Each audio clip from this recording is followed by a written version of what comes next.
Sa video ito, gagawa tayo ng malunggay tea. So sa umpisa, no, binilad natin to ng 2 days. Tapos ibilad ito, isasangag natin. So ito yung first step natin, kailangan natin tong paitimin.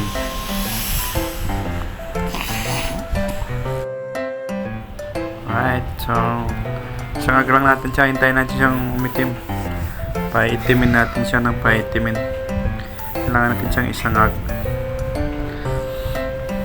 Yan na, no? So mga 5 minutes na natin na isangag yan. So ayan na siya, umuusok na, grabe ng init. Sangag pa natin hanggang sa tuluyan siyang maging kulay black. Maging kulay black siya. Kailangan maging kulay black siya para madali siyang i-blender. Right, no? So nasa gilid na yung ano natin, camera natin. Ayan na, nasa gilid na. Ayan na siya, umitim na.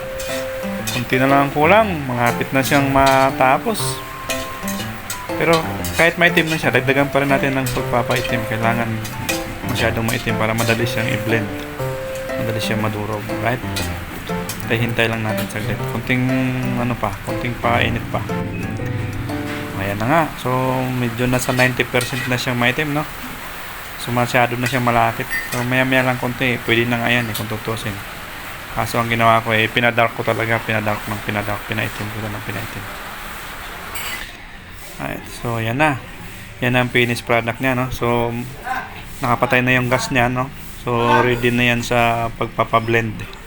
Ginawa ko niyan, pinalamig ko muna para hindi naman masyadong maapektuhan yung blender natin, yung goma niya. Yan. So maya i-blend na natin yan. Yan din siya, pinapalamig lang natin. Alright, so ayan na, no? Hindi ko na pinakita kung paano ko nilagay, pero i-blender ko na yan. I-blender ko na siya.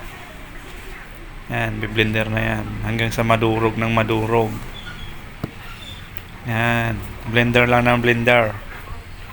Andarin nyo lang siya para madurog siya, para maging pinong-pino siya. Yan. Pag mapino na yan, pwede na yan siya. Sakto na yan siya kapag sobrang pino na niya. Kahit na medyo malalaki ng konti nga, pwede pa siya pero mas maganda mapino na. Yan na ang finished product natin, no? So nadurog na yan, na blender na yan, so mapino na siya.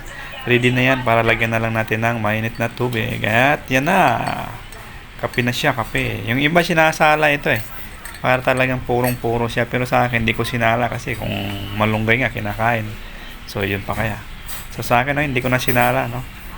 So inumin na natin habang mainit ang masarap na malunggay tea. Really black dog. Thank you.